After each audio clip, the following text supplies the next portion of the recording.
Bonjour à tous et à toutes, bienvenue sur Free Matin. Kadira Chirou, bonjour. Bonjour Maouna Diwan, chers amis internautes, bonjour à la une des parutions ce matin.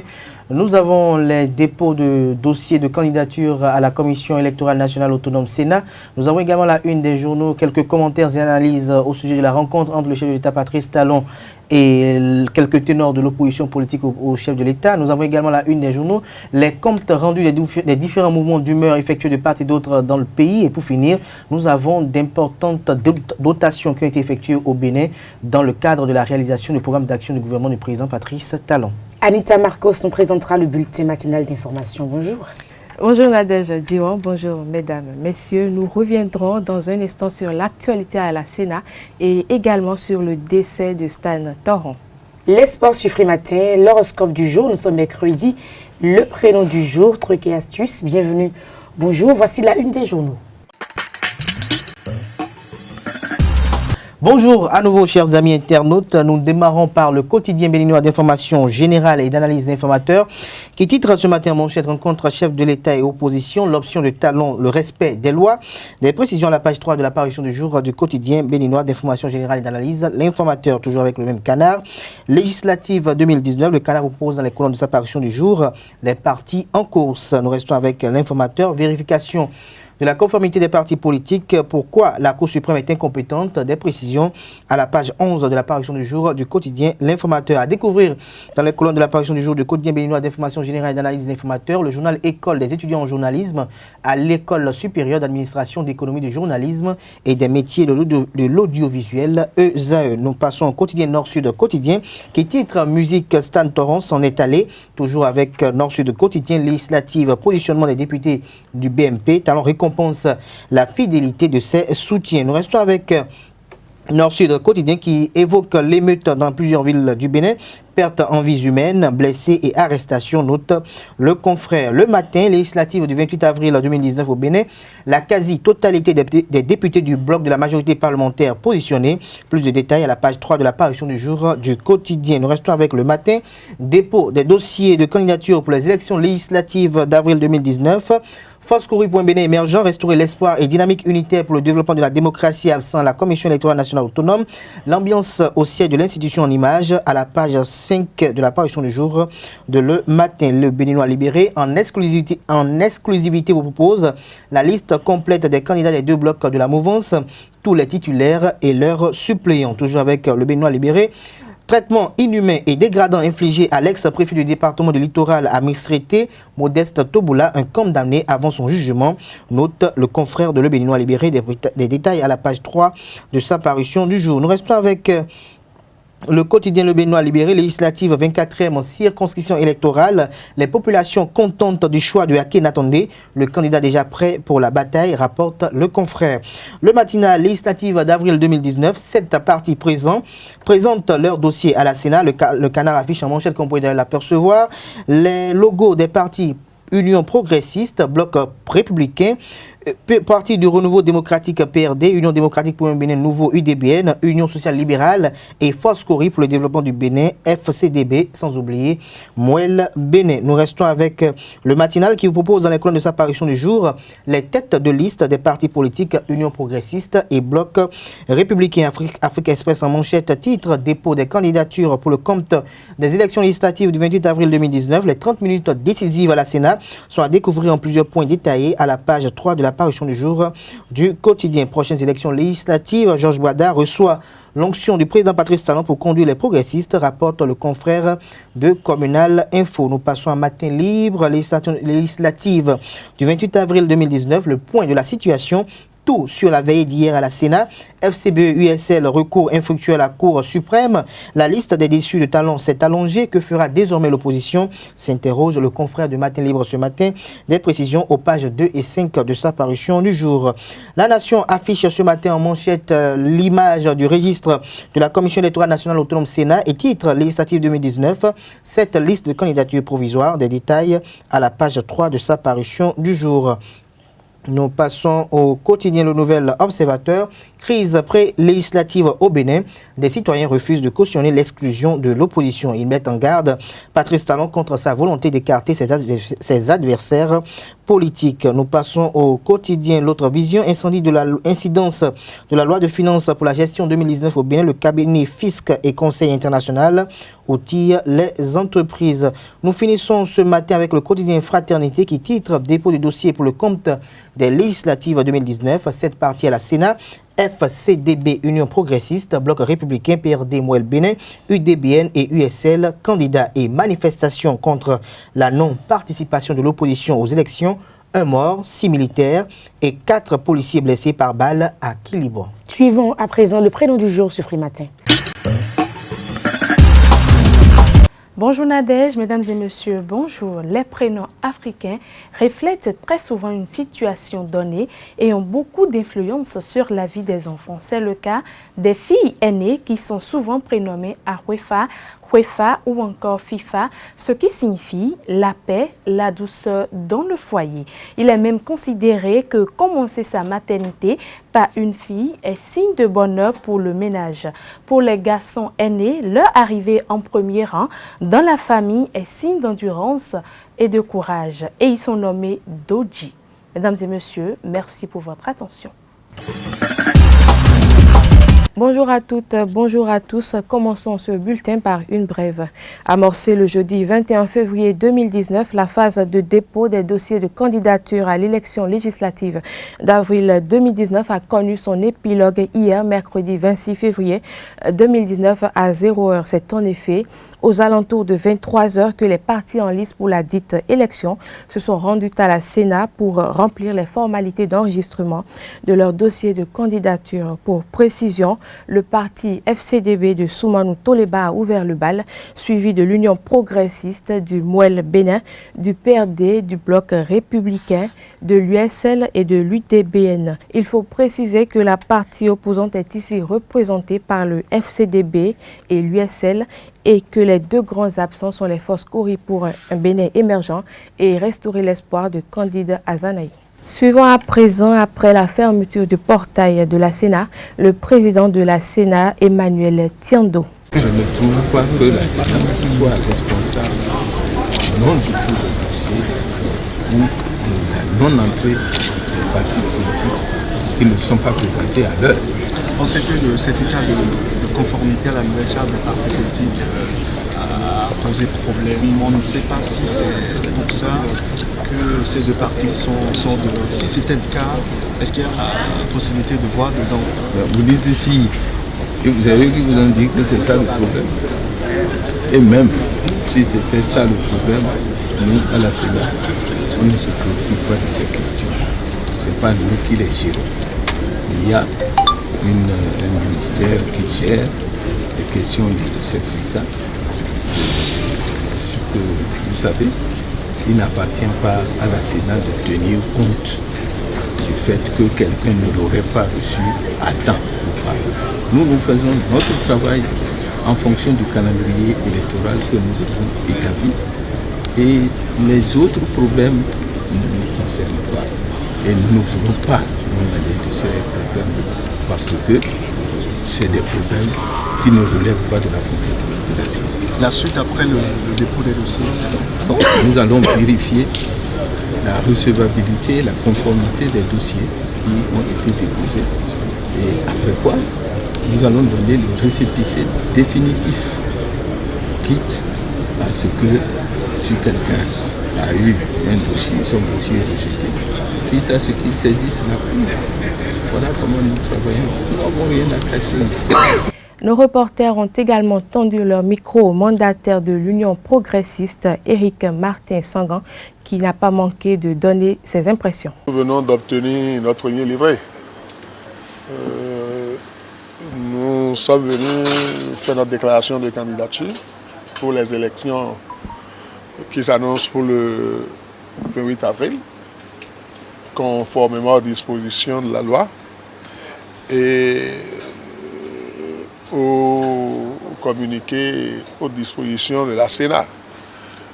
Nous l'avons fait dans la discipline, nous l'avons fait dans le calme. Nous souhaitons que tout se passe ainsi et qu'au lendemain de ces élections, que les meilleurs gagnent, mais que le Bénin soit le plus grand vainqueur. C'est vrai que ça a été long, ça a été très long, parce qu'ils ont pris le temps de vérifier pièce par pièce l'ensemble des dossiers que nous avons amenés. Nous constatons que le travail devient de plus en plus, de jour en jour, plus sérieux et plus rigoureux. Ce serait tant mieux pour les élections au Bénin. Carnet noir à présent dans ce bulletin matinal, le Bénin et plus particulièrement le monde artistique pleure depuis hier mardi 26 février le décès de l'un de ses fils. Il s'agit en effet de Stan Toron, le précurseur du Tchenk System au Bénin. Après 30 ans de carrière musicale et plusieurs albums à son actif, il s'est éteint des suites de malaises liés au diabète et à des maux pulmonaires en France. C'est du moins ce qu'auraient laissé entendre les proches de l'illustre disparu. Une dernière information avant de refermer ce bulletin. L'École supérieure d'administration, d'économie, de journalisme et des métiers de l'audiovisuel ESAE a procédé le samedi 23 février dernier à une formation destinée à son personnel enseignant sur la pédagogie universitaire, assurée par Sylvie Dechacus, la vice-doyenne de la faculté des sciences humaines et sociales de l'université d'Abomey-Calavi. Cette formation a connu la participation de la quasi-totalité du corps enseignant de ESAE. À la fin de la dite formation, quelques enseignants ont apprécié cette initiative. Ils sont au micro d'Abdelkader Achirou. Oui, nous avons été en notre qualité d'intervenants invités par ESAE pour suivre la formation sur les nouvelles techniques d'enseignement dans le cadre du système LMD. Donc, nous sommes venus afin de suivre cette formation-là et l'appliquer désormais à nos méthodes d'enseignement. Ce qui a été fait ce matin, dans la mesure où l'intervenant, c'est-à-dire le formateur principal, est allé dans les détails sur les différents concepts qui permettent effectivement à l'enseignant de pouvoir maîtriser les nouvelles techniques de l'enseignement, la nouvelle pédagogie, j'allais dire, de l'enseignement, afin de permettre à l'apprenant, n'est-ce pas, de devenir lui-même maître de son apprentissage sous l'éclairage, bien sûr, de l'enseignant. Nous sommes venus participer à un séminaire de formation sur la question de la formation à l'université. En effet, vous savez, nous sommes entrés dans l'enseignement sans avoir été formés comme enseignants, parce que nous avons des compétences dans nos disciplines respectives. Voilà pourquoi nous a amenés ici, parce qu'il faut à cela associer la méthode d'enseignement. Voilà pourquoi l'ESAE a demandé à ce qu'on vienne nous faire cette formation-là aujourd'hui. Je suis venue dans le cadre de l'animation pédagogique. Donc nous avons le plaisir de suivre et ça nous a permis d'avoir des expériences en matière de pédagogie, en matière d'enseignement, en matière de méthode pour vraiment faire passer nos cours auprès des étudiants. Et la formation qui a été donnée ce matin se donnait aussi, mais pas de façon générale. Par exemple, en 2014, j'ai été choisi comme jeune meilleur enseignant par ESAE pour suivre donc la formation en pédagogie organisée par l'UEMOA. Mais c'est le ministère de l'Enseignement supérieur qui a organisé, qui a demandé à ce que chaque établissement envoie 1 ou 2 enseignants au plus. C'est une bonne formation, seulement c'est les conditions qui ne nous permettent pas de les appliquer ici, sinon on apprend. Et on apprend les techniques donc de transmettre le savoir et le savoir-faire. Aujourd'hui, ESAE, pour renforcer les capacités des enseignants, afin de leur permettre de mieux rendre, a organisé une formation à l'intention des enseignants ici ce matin. C'est pour cela que nous sommes arrivés et nous avons eu un cours sur la pédagogie en milieu universitaire. Ce cours a été animé par Madame Descharcus, qui est chef de département au niveau de la FACH à l'université d'Abomey-Calavi. Le cours a été intéressant et on a appris beaucoup de choses. Comme on le dit généralement au Bénin ici, je vais le dire dans notre idiome, soyons souvent, et nous y voir. C'est-à-dire qu'on apprend toujours, on ne cesse jamais d'apprendre. Mesdames, Messieurs, c'est la fin de ce bulletin matinal. Merci de nous avoir suivis. Agréable journée à chacun et à tous. Retour au plateau. Carles Kitome, bonjour. Bonjour. Kader Achiro, nous sommes là pour le débat. Vous étiez donc du côté de la Sénat jusqu'à tôt ce matin. Comment les choses se sont déroulées? Je crois que les choses se sont déroulées, certes, dans une ambiance plus ou moins conviviale, parce que on a noté un calme tout plat depuis les environs de 18 h, depuis l'ouverture du dépôt des dossiers jusqu'à hier à 23h30 minutes, quand à 23h31 minutes, on a constaté l'apparition soudaine des responsables du parti politique Force Kouri pour le développement du Bénin, avec en tête de peloton le commandant en chef qui est le professeur Soumanou Touleba.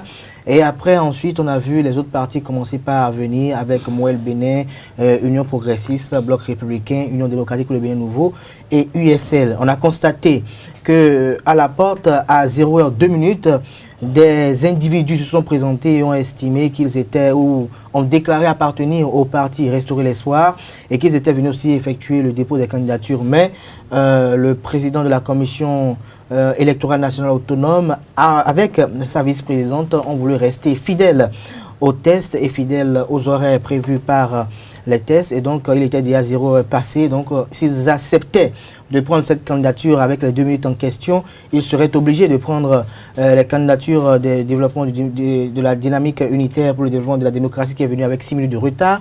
Et donc, à ce niveau donné, ça laissait libre cours peut-être à une sorte d'anarchie.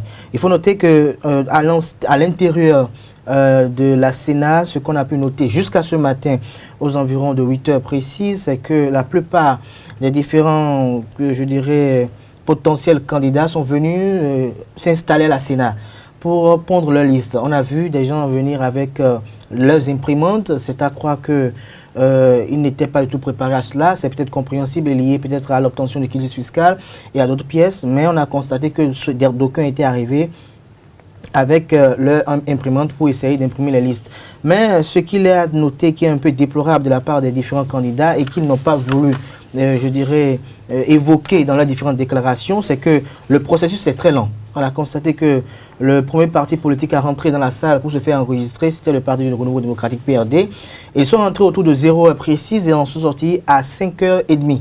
Ils ont fait près de 5h30 rien que pour l'enregistrement du PRD. Donc je suis sûr qu'avec les partis restants, c'est sûr qu'ils vont probablement y rester peut-être jusqu'à 23h encore aujourd'hui.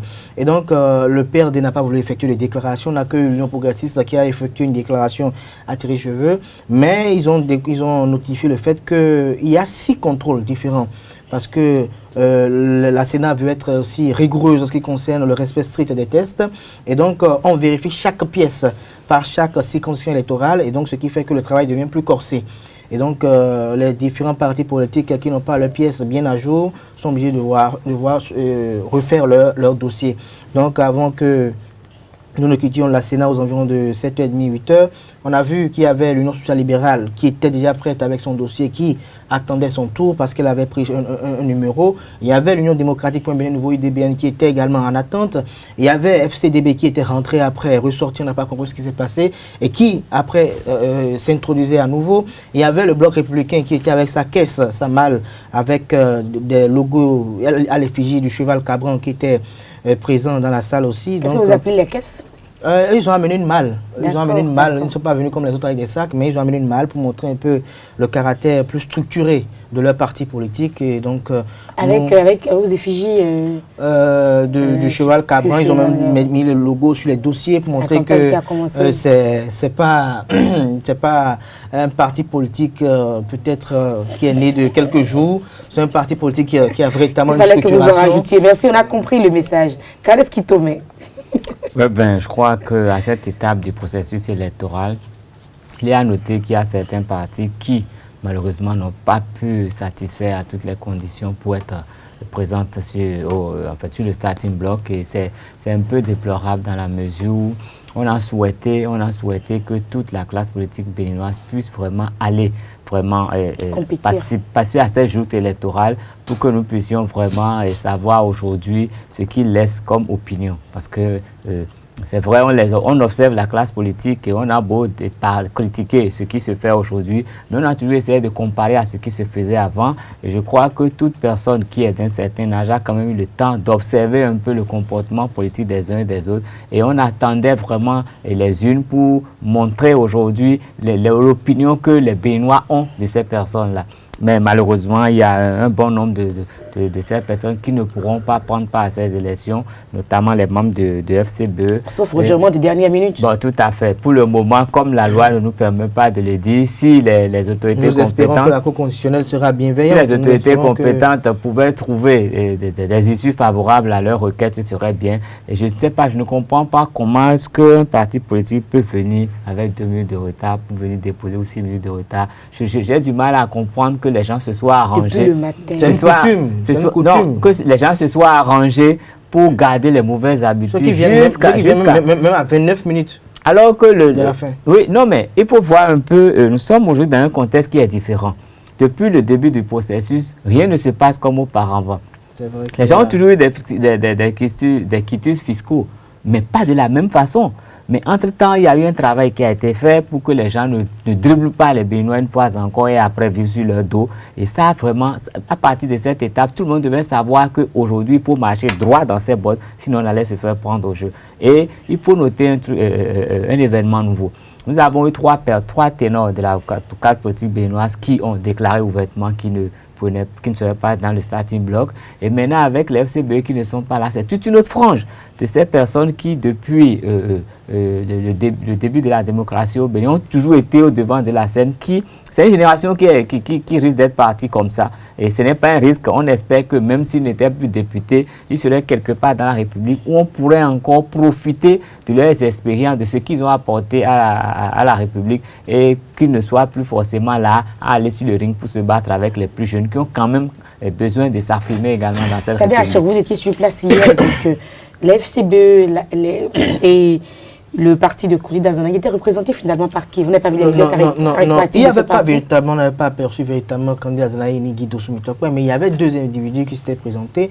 Comme déjà aux environs de 22 h, il y avait 2 individus qui s'étaient présentés pour dire qu'ils étaient du parti politique Force Agissante, un parti politique que je n'ai jamais entendu parler au Bénin, et qu'ils avaient dit qu'ils avaient des difficultés d'obtention du quitus fiscal. C'est ce qui faisait qu'ils n'étaient pas encore présents pour venir déposer le dossier. Donc on avait comme l'impression, tout de suite on a eu la déduction de ce que c'était des éclaireurs de certains partis politiques pour voir un peu comment le terrain se passait.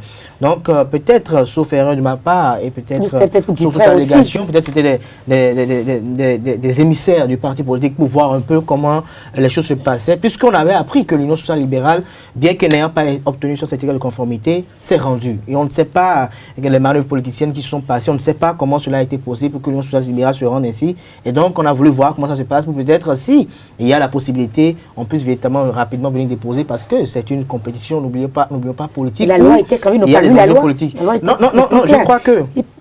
La loi était claire. La loi était claire. L'embroglio s'installe au niveau de ce certificat de conformité qu'a voulu instaurer à travers un dictat la Cour constitutionnelle. C'est ça qui fait que vous voulez beaucoup... Donc, oui, à travers un dictat parce que ce certificat de conformité, aujourd'hui, c'est pas le véritable problème qui arrive à toute la classe politique en dehors du quitus fiscal. Il faut noter que devant la difficulté des partis politiques à se conformer véritablement à la nouvelle charte des partis politiques, c'est une porte de sortie pour les partis politiques. Donc, si les gens n'ont pas pu saisir ça...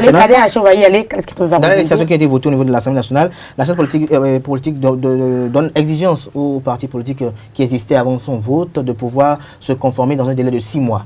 Et donc, il n'y a pas eu une disposition qui a dit qu'il fallait forcément se présenter avec un certificat de conformité dans le charte des partis politiques avant de participer aux prochaines élections ou à une élection. Donc, c'est la Cour constitutionnelle qui a jugé cela comme nécessaire au processus électoral et a institué cela. Nous ne pouvons pas refuser cela parce que c'est le juge constitutionnel. C'est lui qui statue en dernier ressort en ce qui concerne les élections électorales.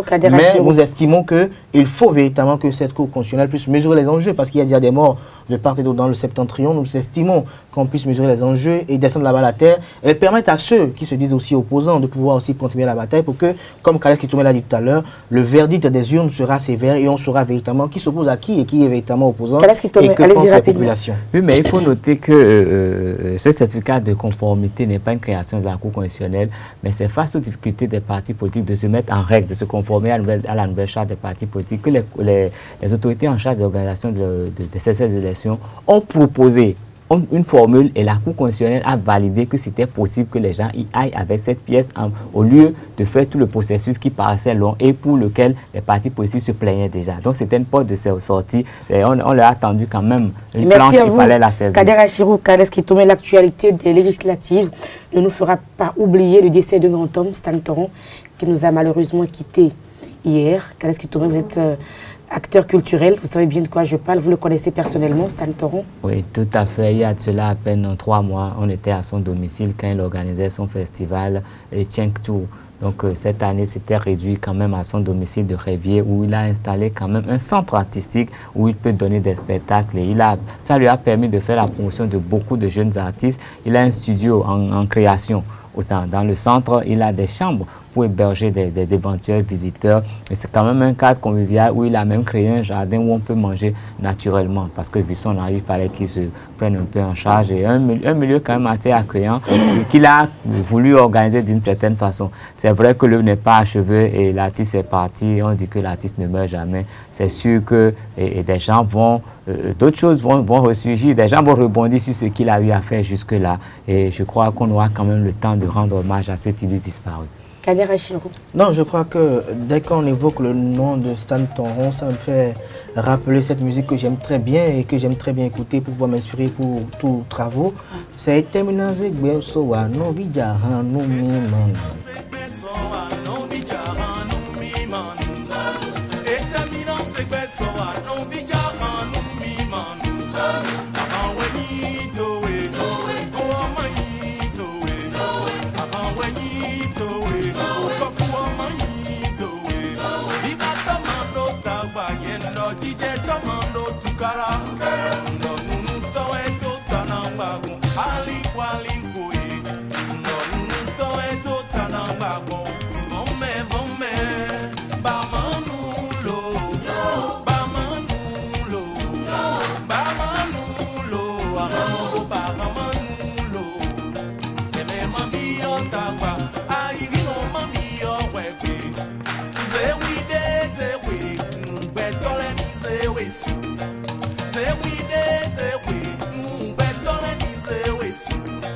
Mais c'est une chanson qui pas chanter, mais bon. Vous voyez, non, mais bien avant, il a chanté. Que tout est vanité, tout n'est que vanité. Et la dernière fois que je l'ai croisé, c'était au congrès constitutif du Parti Foscori pour le développement du Bénin, FCDB. C'est vrai que, ayant vu le professeur Toleba à la Sénat, j'ai vu qu'il était véritablement abattu par ce décès parce qu'il disait que c'était un grand ami et que s'il était à Cotonou, il devait être même de la délégation qui devait venir déposer le dossier du FCDB au niveau de la commission et qu'il peut-être faisait partie des potentiels candidats de son parti politique. C'est vraiment dommage, mais comme Khaled Kitoumé l'a dit, l'artiste ne meurt pas Et nous prions, nous implorons la grâce et la miséricorde divine à travers une véritable protection sur sa progéniture et sur ceux qui il tient beaucoup, sa famille, ses amis, ses autres artistes qui comptent beaucoup pour lui. Et comme le dit Carles Kitome, l'artiste ne meurt pas. Et j'espère que nous allons toujours nous plonger dans les méandres de ces belles chansons qui sont très éloquentes, remplies de leçons de vie qui nous amènent à montrer que la vie n'est rien. Ça ne sert à rien d'en vouloir à son prochain. Ça ne sert à rien de vouloir peut-être créer une inimitié stérile envers quelqu'un parce que la vie n'est que vanité et quand tu tombes, tu ne vaux plus rien. Voilà.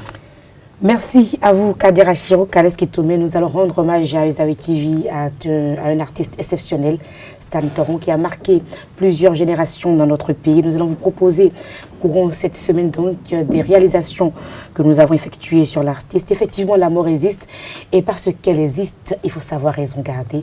Vanité des vanités. Tout est effectivement vanité. Restez fidèle à vous-même et restez surtout humble. Les sports sur Free Matin. Les sports sur Free Matin, foot féminin en prélude au championnat national 2019. La commission du football féminin de la FBF lance aujourd'hui, même en après-midi, un tournoi à Cotonou. Bonjour. Oui, bonjour Nadège. La rencontre officielle de ce tournoi pré-championnat national de football féminin 2019 va mettre aux prises Olympique FC avec Blackstone, un club qui a déjà fait ses preuves dans le monde du football féminin au Bénin.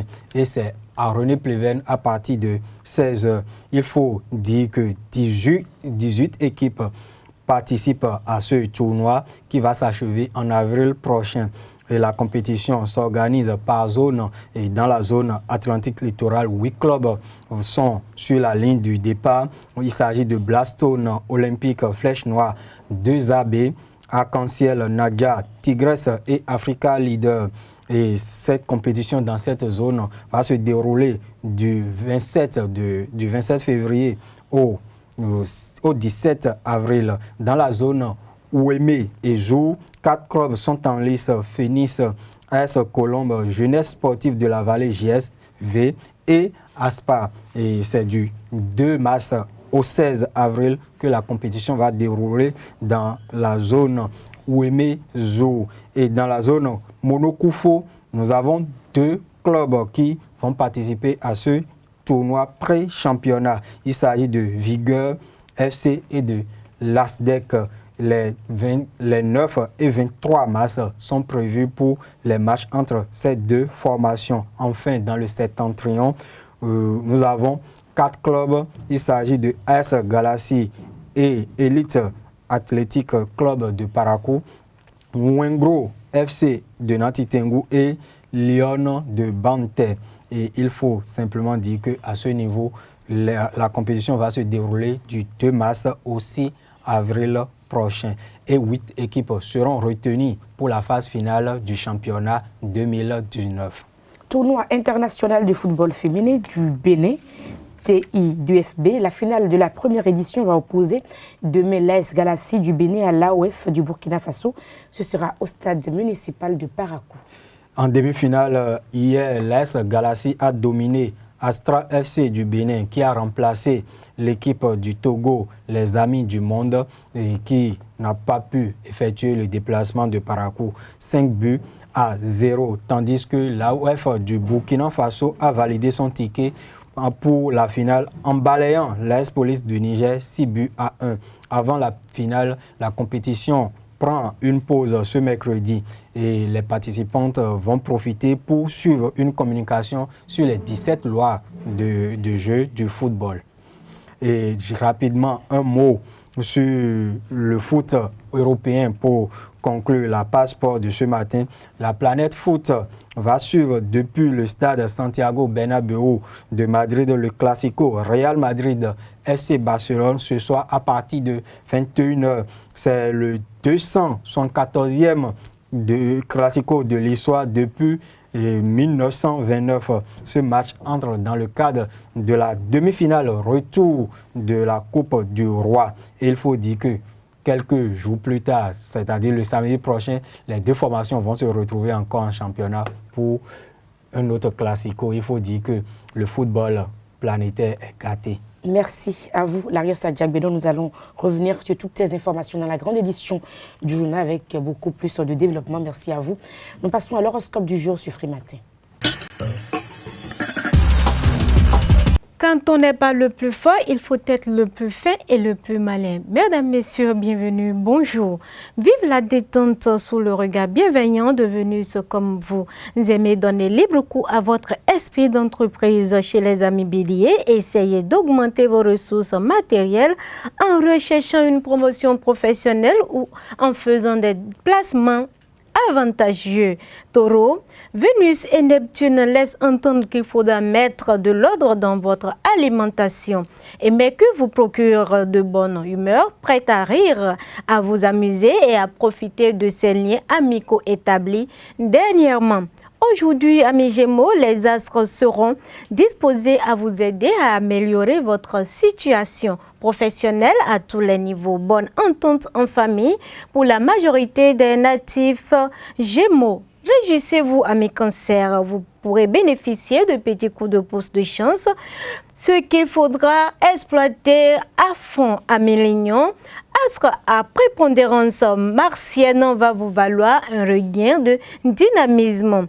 Le soleil chez vous, les amis Vierges, astre de vitalité, va vous aider à rester en grande forme.